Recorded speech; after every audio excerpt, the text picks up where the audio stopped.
తాకట్టులో ఉన్న బంగారాన్ని విడిపించి ఆ రోజు ఆన్లైన్ రేటుకే మేము కొంటాం. Sharma gold company. నమస్కారం, welcome to Suman TV.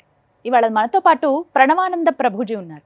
Suman TV ప్రేక్షకులకు ఎంతో సుపరిచితులు వారు. ప్రత్యేకించి ఆ శ్రీకృష్ణ పరమాత్ముడి గురించి, వారి లీలల గురించి అనేక మాధ్యమాల్లో వారు చెప్పే విధానం కానీ, వారు చెప్పినటువంటి ప్రవచనాలు, వారి మాటలు విని ఎంతో మంది వాళ్ళ జీవితాల్లో చాలా మార్పులు చేసుకున్నారు. హరే కృష్ణ ప్రభుజీ, ఎలా ఉన్నారు? బాగున్నానండి.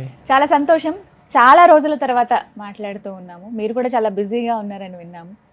అలాగే వివిధ దేశాలలో కృష్ణ భక్తి గురించి, అలా కృష్ణుడి లీలల గురించి మీరు ప్రవచనాలు ఇస్తూ ఉన్నారు. ఆస్ట్రేలియా వెళ్ళున్నారు రీసెంట్గా, తెలుసుకున్నాము. ఎలా ఉంది మీ ప్రస్తుతం మీ జర్నీ, ఎలా సాగుతోందండి? చాలా బిజీగా సాగుతుంది. ఒక ప్రోగ్రామ్ తర్వాత ఇంకో ప్రోగ్రామ్, ఒక ప్లేస్ తర్వాత ఇంకో ప్లేస్, ట్రావెలింగ్ ఎక్కువగా అవుతుంది అనమాట. సో సమ్హౌ ఇప్పుడు భగవంతుడు ఆ సేవని ఇస్తున్నారు, చేస్తున్నాం. అలాగే ఇవాళ ప్రత్యేకం ఏంటంటేనండి, ఎప్పుడు సింగిల్గా నేను ఉంటాను, ఒక యాంకర్గా నేను కొన్ని ప్రశ్నలు అడుగుతాను, మీరు వాటికి సమాధానాలు ఇస్తూ ఉంటారు. వ్యూవర్స్ అడిగిన కొన్ని క్వశ్చన్స్ కామెంట్స్ రూపంలో ఉన్న వాటిని మాత్రమే మీ ముందు ఉంచాను. కానీ ఇవాళ మీ వీడియోస్ చూసి చాలా వరకు పరివర్తన చెందినటువంటి కొంతమందిని తీసుకొచ్చాను.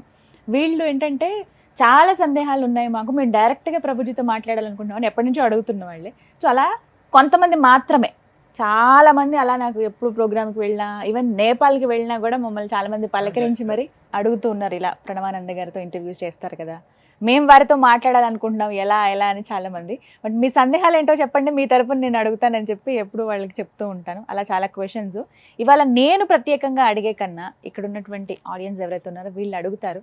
మరి స్టార్ట్ చేద్దామండి. తప్పకుండా. నమస్కారం గురూజీ, నా పేరు సంగవి. నేను చాలా టెంపుల్స్కి వెళ్తుంటాను. సో ఏంటంటే అక్కడికి వెళ్తే విఐపి టికెట్ ఒకటి ఉంటుంది, నార్మల్ టికెట్ ఒకటి ఉంటుంది కదా సార్. నార్మల్ పర్సన్స్ వెళ్ళడానికి అది 100 విఐపి టికెట్ వాళ్ళకి తొందరగా దర్శనం అవుతుంది, నార్మల్ పర్సన్స్ వాళ్ళకి తొందరగా దర్శనం కాదు. దానికి ఏమన్నా చెప్పగలుగుతారా? మనము కొన్ని ఆలయాల్లో ఆ వ్యవస్థ ఉన్నది, వీ కెనాట్ డినై ఇట్. ఇప్పుడు వెంకటేశ్వర స్వామి దగ్గరికి వెళ్ళామనుకోండి, 300 రూపాయలు స్పెషల్ దర్శనం టికెట్ ఉంటుంది. తర్వాత సామాన్యులు వస్తారు, నడకదారి వాళ్ళు వస్తారు. ఇప్పుడు భగవంతుడి దృష్టిలో అందరు సేమే అండి. ఆయన ఏమి వీళ్ళు 300 వల్ల ఇంకో ఎక్స్ట్రా కృపిస్తా, వీళ్ళు నడుచుకుంటూ వచ్చారా పర్వాలేదులే వీళ్ళని లాస్ట్ చూస్తా, అలా ఉండదు కదండి.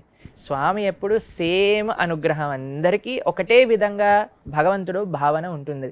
కానీ ఒక వ్యవస్థ, ఇప్పుడు కొంతమంది మేము ఫ్రీ దర్శనానికి వెళ్ళినప్పుడు కొంతమందిని అడిగాం, మీకు ఏదన్నా అంటే ఎందుకోసం మీరు ఫ్రీగా దర్శనం చేసుకుంటున్నారు, 300 టికెట్లు ఎందుకు కొనుక్కోలేదు? మాకేం పర్వాలేదండి, మేము లైన్లో హాయిగా గోవిందనామాలు చెప్పుకుంటాం, ఇక్కడ వేడివేడిగా బిసిబల్లి బాత్ ఇచ్చారు, ఇప్పుడే తిన్నాం, మేము కాఫీ తాగాం, టాయ్ తాగాం, ఇక్కడ పిల్లలు పడుకున్నారు, నేను కూడా పడుకుంటాను, రేపు పొద్దున్న లేచి స్నానం చేసి దర్శనానికి వెళ్తాం.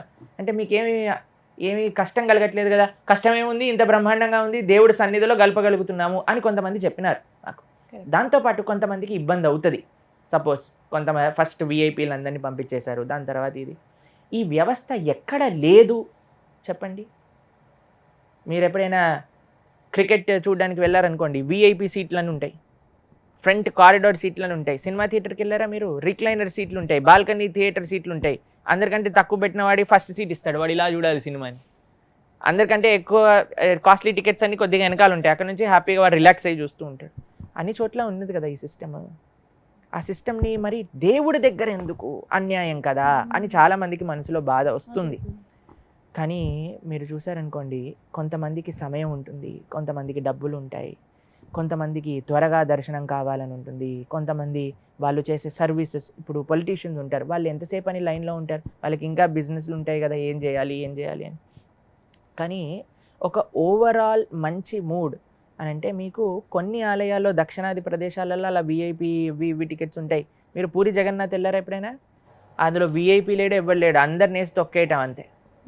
అక్కడ ఏం తారతమ్యం ఉండదు, ఎవడు వచ్చినా అదే లైన్లో వెళ్ళాలి, అదే లైన్లో బయట రావాలి. మేము అయోధ్య రామ మందిర ప్రతిష్టకు ఉన్నాం మేము అక్కడ.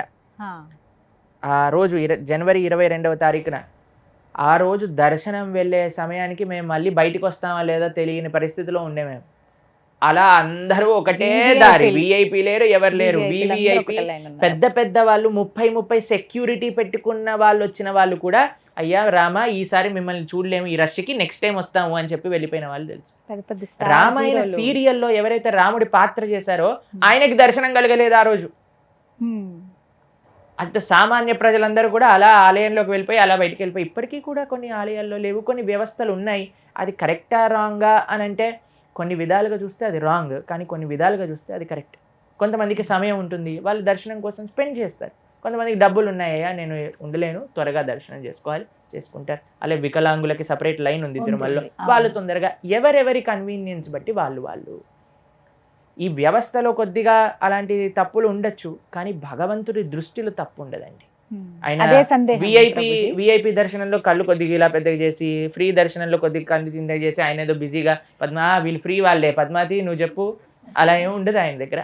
ఎవరొచ్చినా అలానే నవ్వుతూ ఉంటారు, ఎవరొచ్చినా అదే అభయహస్తాన్ని ఇలా పట్టుకొని ఉంటారు, అందరికీ ఒక విధంగా ఆశీర్వదిస్తూ ఉంటారు. కానీ మీకు ఒక విషయం చెప్పనా అండి, కష్టపడిన వాళ్ళకి ఇంకొక రవ్వ ఎక్కువ కృపనే భగవంతుడు అందిస్తాడండి.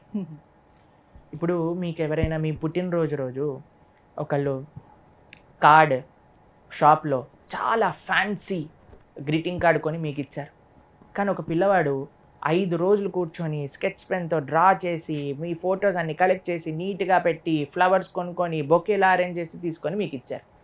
మీరు ఎవరి గిఫ్ట్ చూసి ఇంప్రెస్ అవుతారు? ఎవరైతే కష్టపడ్డారో, ఎవరైతే ఎక్కువ సమయాన్ని వెచ్చించారో, ఎవరైతే ఆ ప్రేమని ఇన్వెస్ట్ చేశారో వాళ్ళపైనే కదా ఎక్కువ గొప్ప చూపించేది, వాళ్ళకినే కదా ఎక్కువ మీకు నచ్చేది. భగవంతుడు కూడా అంతే అండి. ఆ కష్టము ప్రేమగా మారుతుంది. ప్రేమ ఉంటేనే కష్టపడతాం, లేకపోతే ఎందుకు కష్టపడతామండి? కాబట్టి నిజంగా చెప్పాలి అని అంటే వివిఐపి దర్శనం చేసుకునే వాళ్ళకి ఎక్కువ సుకృత, ఫ్రీ దర్శనంలోకి వెళ్ళే వాళ్ళకి ఎక్కువ సుకృత అంటే ఫ్రీ దర్శనంకే ఎక్కువ సుకృతి. ఎందుకు తెలుసా? ఎక్కువసేపు వాళ్ళు ఆ దివ్యక్షేత్రంలో ఉండగలుగుతారు, ఎక్కువ ప్రసాదాన్ని స్వీకరించగలుగుతారు, ఎక్కువ గోవింద నామాన్ని వినగలుగుతారు, ఎక్కువసార్లు గోవింద. ఇప్పుడు టికెట్లు చేసేస్తారు తెలుసు కదా మీకు, తిరుపతిలో ఈ కొద్దిగా రెస్ట్లెస్ అవ్వగానే గోవింద గోవింద గోవింద గట్టిగా అరుస్తారనమాట. తర్వాత మళ్ళీ కొద్దిగా శాంతి అయిపోతుంది, పక్కన వాళ్ళు వెళ్ళిపోగానే మళ్ళీ గట్టిగా అరుస్తారు, మళ్ళీ మెల్లగా అయిపోతుంది. తర్వాత మళ్ళీ మన టర్న్ వచ్చినప్పుడు మళ్ళీ గోవింద, కోపం వచ్చినా గోవింద, బాధ వేసినా గోవింద, ఆనందం వేసినా గోవింద, దగ్గరికి వెళ్తున్నామని గోవింద. ఎంత సుకృతి చెప్పండి. కాబట్టి at the end of the day VVIP వాళ్ళు ఎంతసేపు ఉంటారు? ఒక 10 నిమిషాలు ఉండి పరిగెత్తుకుంటారు. వాళ్ళకి ఎక్కువ అదృష్టమా? ఫ్రీ లైన్లో ఉండి 15, ఇందాక గీతాంజలి గారు చెప్పారు 17 గంటలు పట్టిందట దర్శనానికి. 17 గంటలు స్వామివారి గుడి పక్కనే ఉండే అదృష్టం ఎవరికి దక్కుతుందండి?